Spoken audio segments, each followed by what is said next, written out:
Hi everyone, it's Fawn. Welcome back to my channel. And today we're gonna be painting, got it, these two little birds. Yay! Ah! I'm tired. Yay! So I've officially moved back home until further notice. And I'm a college graduate and unemployed. So that's weird and fun. So today I kind of wanted to talk about, while we're painting, ikigai, which is something that I've been thinking about and looking into for myself in terms of figuring out the next steps for me, because the next steps are kind of scary. Actually, something fun that I really do, every 4 years, ever since middle school, I would write myself a letter to myself in 4 years. And I realized this is the first time in 8 years that the letter that I'm writing to myself in 4 years is not based on a structure. It's not waiting for me to graduate something and going on to something else, which is really scary. And I just wanted to say that because I just was thinking about it right before this.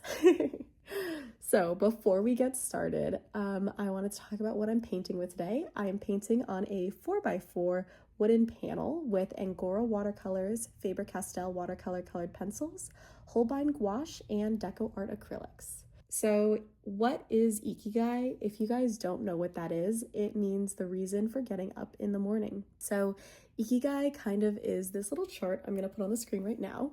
It is the center of 4 different aspects of someone's life. And that is what you love, what you're good at, what you can get paid for, and what you can give back.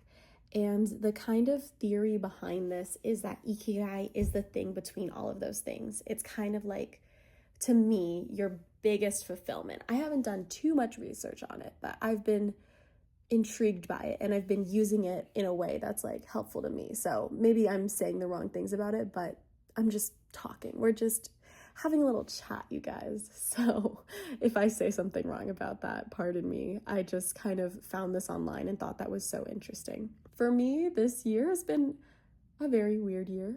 It started off with a very big change in my life, which catapulted me into a transition period with my art, and where I had a big realization breakthrough moment where I changed everything about the way I illustrate and work. Like if you go back to my older videos or even on my Instagram, you can follow me here, I guess, shout out to myself. You can see how much I've changed in the past couple years, and for the first time I finally feel like I found something very unique to me.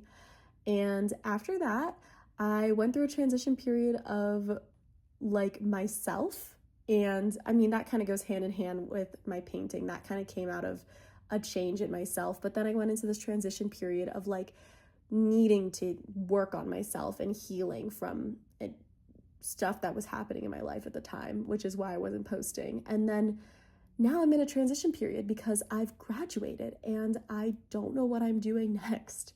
So ikigai has kind of been really helpful for doing that.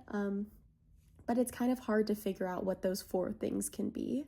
So what I've been doing a lot of shadow journaling, and that also I've kind of been skimming the surface of, so I don't know too much in depth about it. But for me, I just Google shadow journaling in TikTok and find like worksheets or stuff like that other people are posting, and kind of use those as examples and guidelines for me to find out deeper things about me. It's been really helpful I had to go to PTSD therapy, and so this has kind of been helpful at kind of deciphering my feelings, like complicated feelings towards things that are difficult for me to understand. And that has been really helpful in figuring out like kind of who I am as a person. And I feel like that is really helpful for figuring out what you love.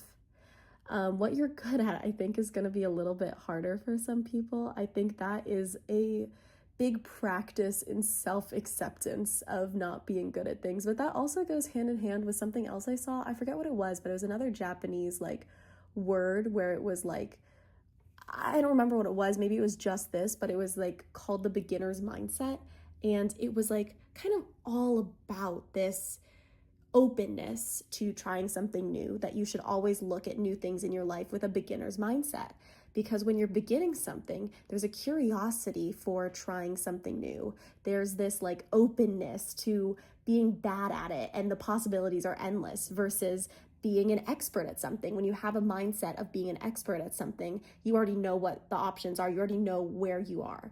But if you try and go into everything with a beginner's mindset, you're supposed to be happier and more open and not box yourself in. So I feel like if you're trying to figure out what you can be good at, that is a great opportunity for that. For me lately, I've actually been volunteering, or trying to.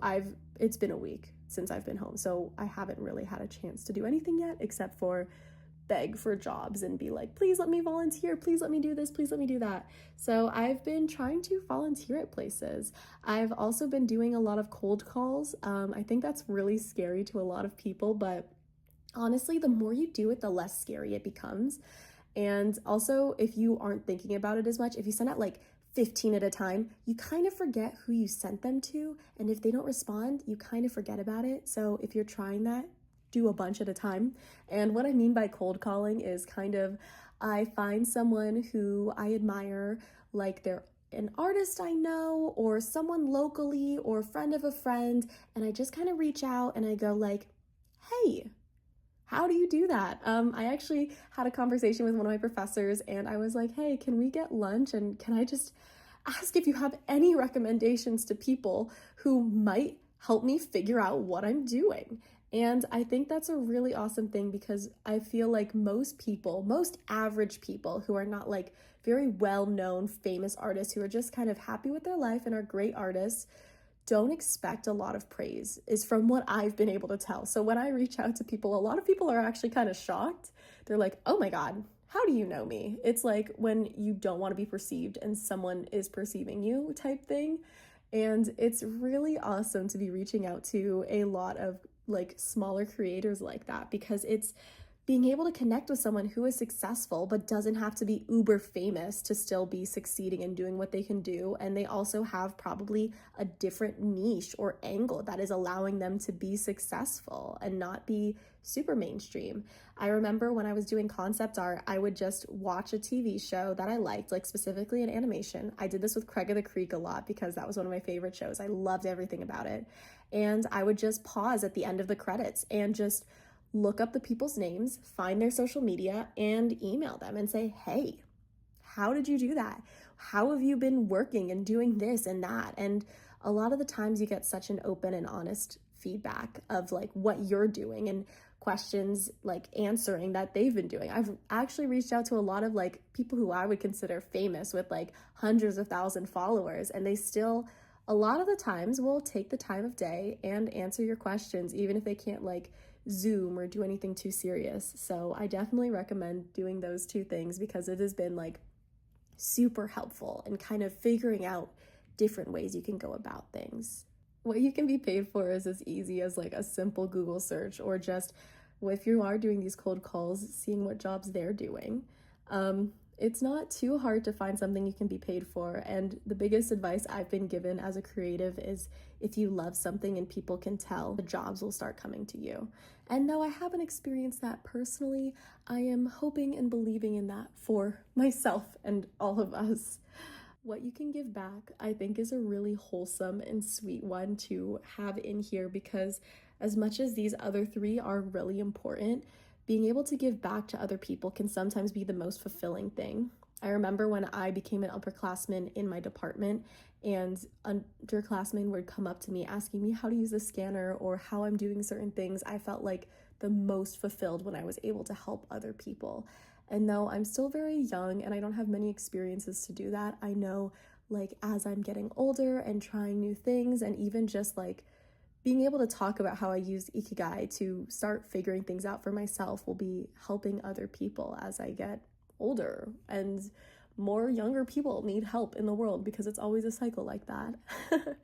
I think is a great way to think about it. And maybe even it's smaller than you think. Like, it doesn't have to be like teaching, where you're giving back every single day and helping students learn every single day. Maybe it can just be like now I'm having a hard time. Maybe it's just like you work in a coffee shop and your ikigai is being a barista. What you love is coffee. What you're good at is making it. You find joy in trying new recipes and doing stuff like that. You can be paid for that. And how you can give back is by just being a nice person in someone's daily routine. It can be as small as that. Just being a person in someone's life is really wholesome, and is just as small as that is, sometimes that's all you need. I remember there were these 3 baristas at my favorite coffee shop back in Savannah when I was there, and we actually all were really sad when I had to leave, but the 3 of them were really awesome, and they always made my day. Every single day I would come in and they'd have a nice smile on their face and be like, "Hey Fawn, how are you doing?" I mean, that is also part of you having to reach out and say, "Thank you so much for my coffee. What's your name? I come in here all the time. Like, I'd love to know who you are and be able to thank you for getting me coffee." And sometimes that's part of you reaching out, but I feel like if you're able to do that, it'll make you more whole as a person. And yeah, just giving back can be super small. But yeah, for me, have I found my ikigai? I think for me, I might have found my ikigai, but am I doing it? Not yet. I am unemployed, so obviously not yet. I don't know. I guess I can talk about what I'm kind of discovering with my reason for getting up in the morning and what I think might be the next steps for me. It kind of feels very confusing and out in the world because I'm living day to day right now, but it is nice to think about. Something I love is making art. Love just painting every single day. I don't think I could do a job where I'm not painting and finding fulfillment there. What I'm good at is painting, I guess, but also talking. I feel like I have a really great time talking and communicating with people. I know I was well known to a lot of the underclassmen at SCAD as kind of a bigger sister in the department. Always, a lot of people would come to me for problems or need help, and I feel like I was always trying to be there for other people.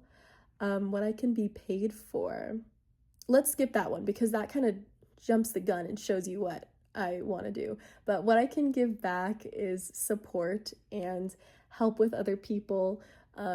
I feel like that kind of goes with what I was saying I was good at with helping other people and talking with other people. I'm very good at talking and painting, and what I can give back is support and encouragement.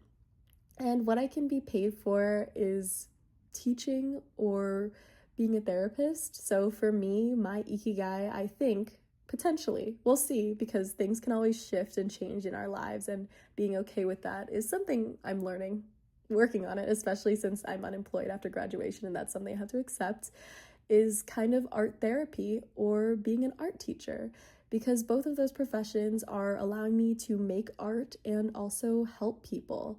And though I'm not in a place where I can do either of those things right now, I have to get a master's, those are some things that I'd like to work towards in the future. And that's kind of where I'm at with that. Life is hard. These bird paintings are nice and they're easy and they make me feel good. And yeah, that's where I'm at in life. This was kind of like a quick little video. Something I want to try and get better at is posting every week again and doing reels or shorts, I guess. I don't know. Because something else that makes me happy, and maybe this is my ikigai, is posting videos online and editing and making art and sharing that with the world. So that's where we're at. This is kind of a wholesome video.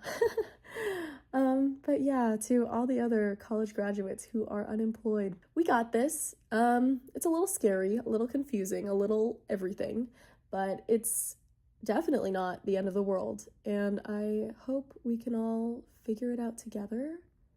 Yeah. Let me know what you guys think of these little birds. I don't know what I'm gonna do with them. I kind of want to make a million of these, so yeah. I love these little guys. They're really, really cute. But thank you guys for watching. I hope you guys find your ikigai and enjoyed this video. I'll see you in the next one. Bye!